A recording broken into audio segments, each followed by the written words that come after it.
David Cutler. I'm professor of economics at Harvard. I think of what reform has to accomplish as three things. One is it has to cover everybody, both for moral reasons as well as economic reasons. It's untenable to be in a society where any change in your circumstance, like for example a recession, can mean you're out of the healthcare system.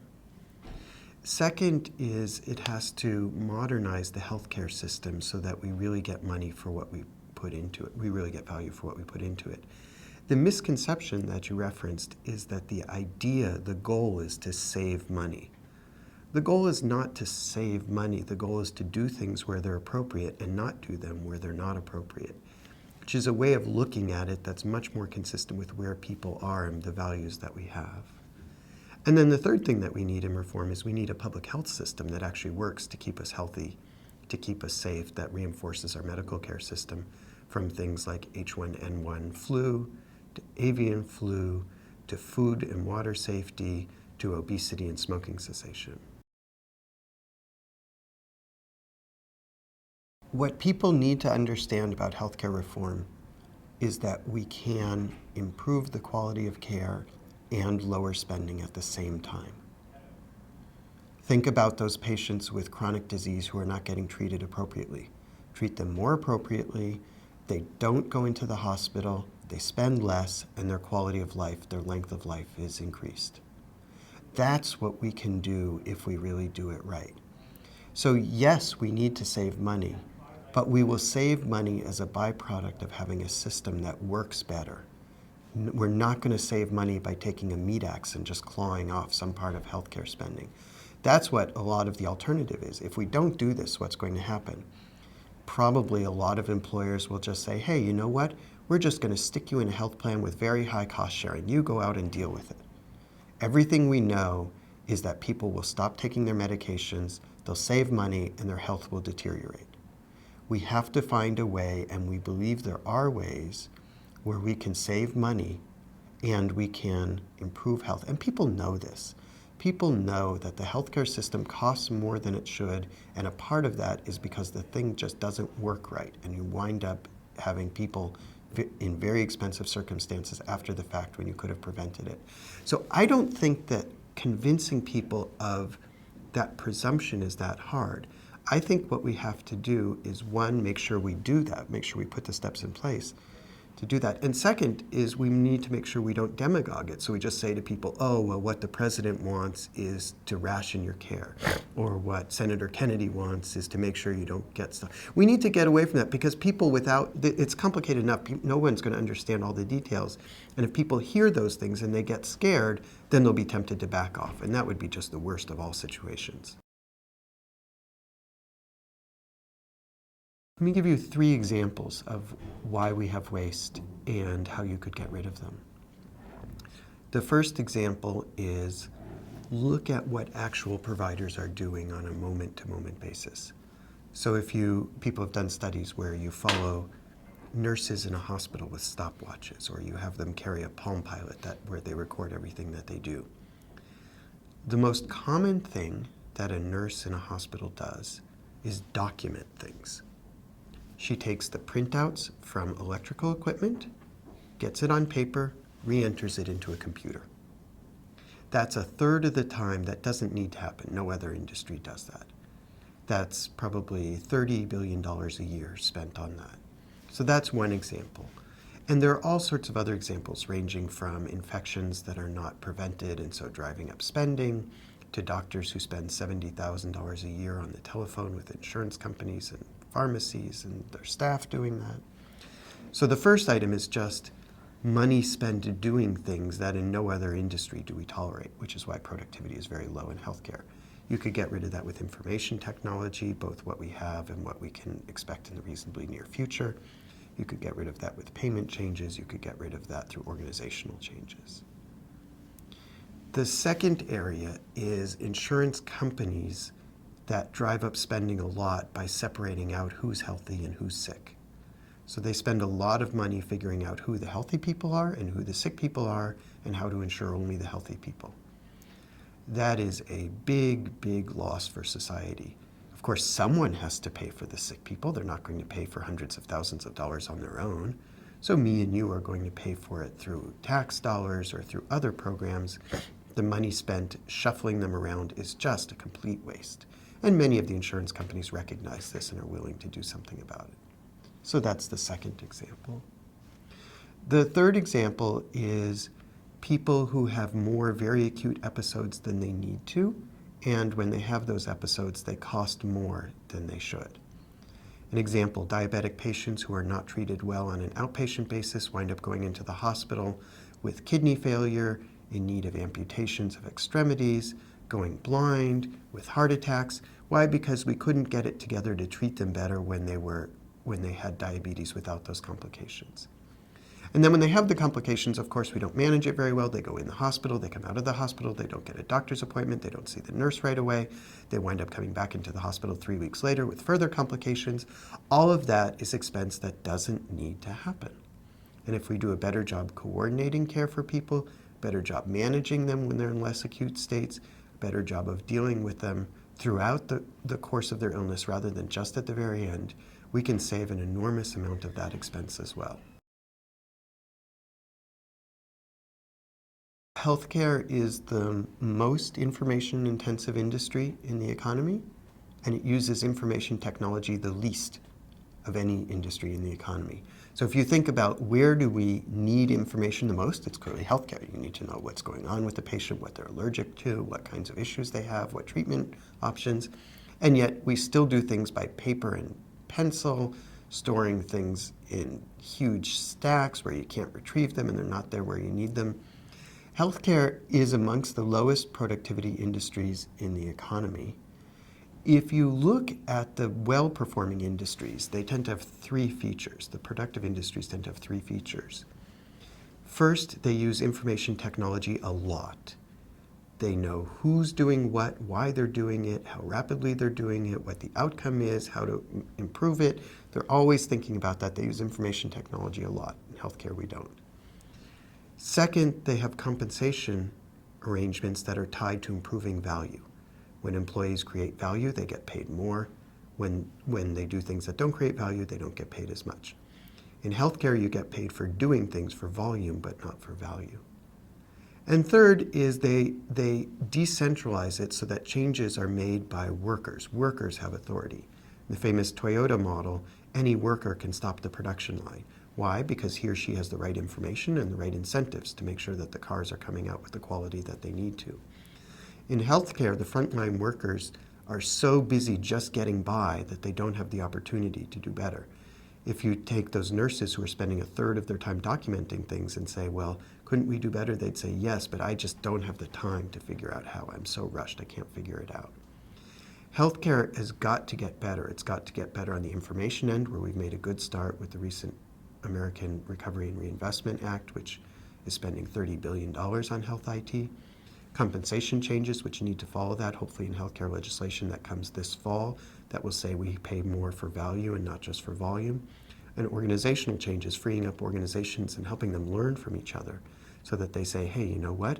I really can make this a high-performing enterprise. This doesn't have to be an enterprise that's got low productivity. And come back to the most productive businesses, the ones that have increasingly lower costs. Those are businesses that are actually the most innovative, not the least innovative. If you look at the most productive industries in the economy, they are industries like information technology, like retail trade, like agriculture, that use technology the most, but they direct it the right way. For people to think that healthcare reform is going to involve stifling innovation is just absolutely wrong. If we do it right, we're going to open the possibilities for enormous amounts of innovation. Let me just give you a different example than what we've seen. Take antidepressant drugs just as one example. It is a well-known fact that antidepressant drugs, the same drug, will work on some patients and not work on others. Is give people Paxil or give people Prozac or give them Celexa or whatever it is. Some patients respond to it, other patients don't. And it's different. Some people respond to one medication, some people respond to another, some people respond to a third, but not to the others. Why is that? Well, we don't know. There's surely something biological about it. When you switch people from one drug to another, you wind up sometimes getting them to respond and getting better. Well, with a little bit of innovation, we'll be able to figure out which patients will respond better to which drugs. As a result, we can avoid giving people drugs they're not going to respond to, wasting money, wasting treatment. The people don't come back because the thing is not working. Even worse with some kind of chemotherapy agents where the patient dies in the interim. With innovation, we'll be able to figure out how to tailor what you need, what you get to what you need, in addition to all the other things we're talking about, so that we'll have a medical care system that's actually customized for you, not just for something generic, not just, hey, we just start on this because this is what we do, and if you don't respond better, it's your responsibility for figuring out how to do something different. That's just one example of where we're going to need a lot of innovation.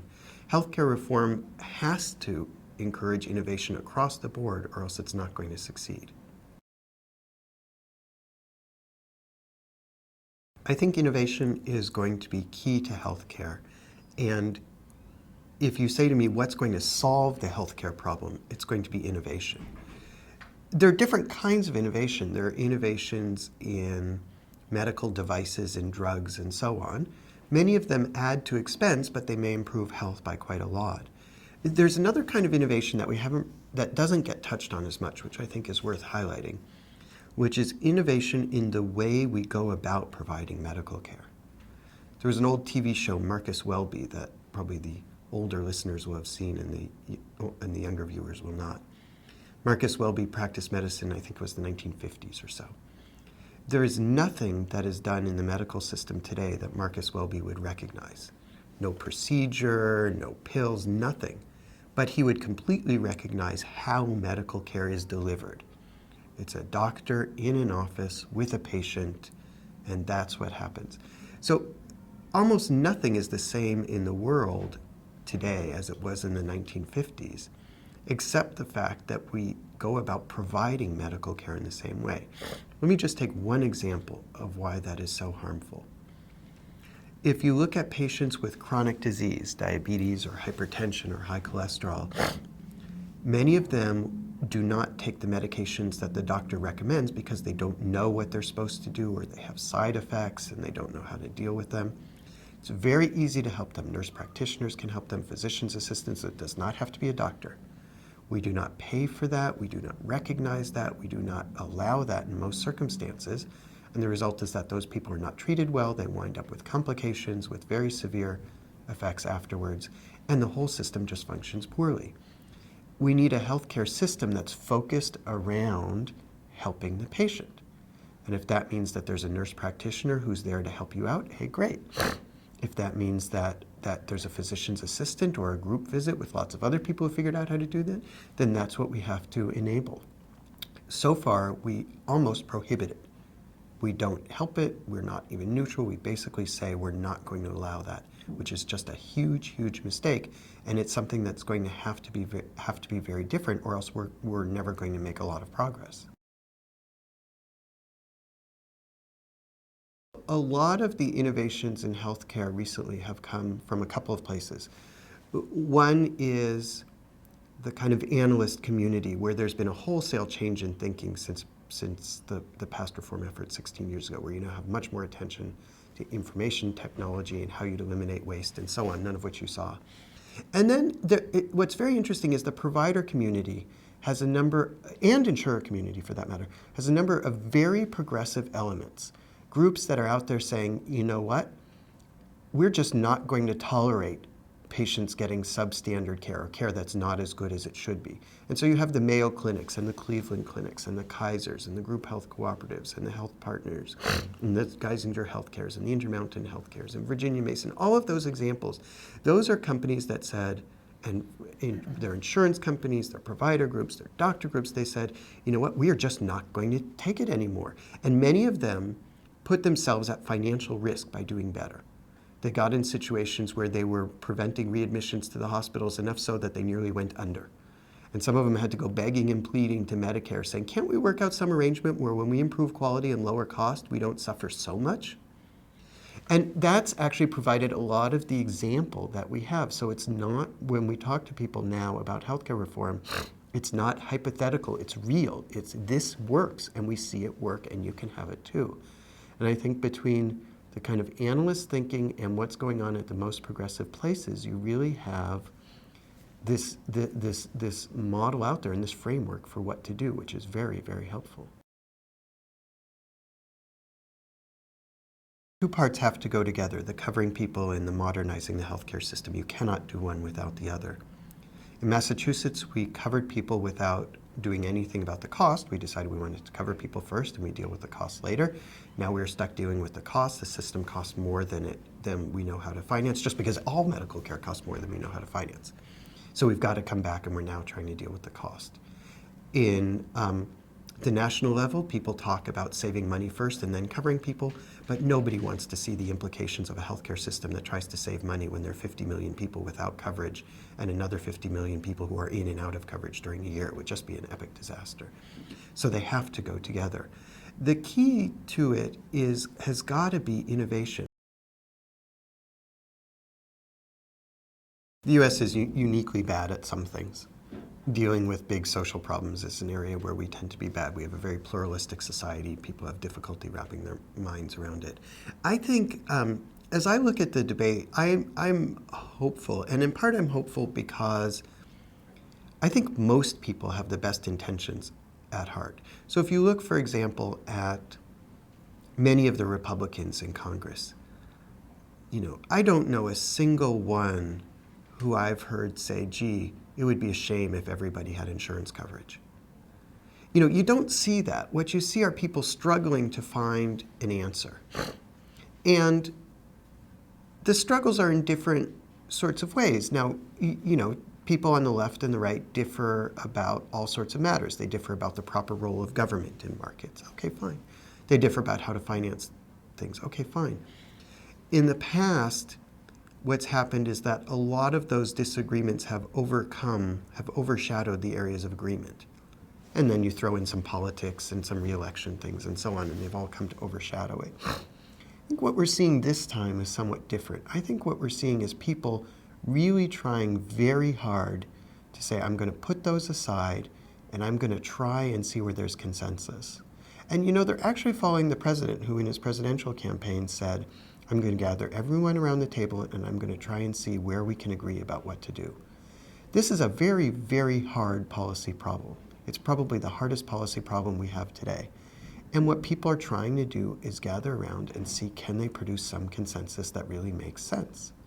And I'm somewhat hopeful that this time we'll do it, even if in the past we've been unable to.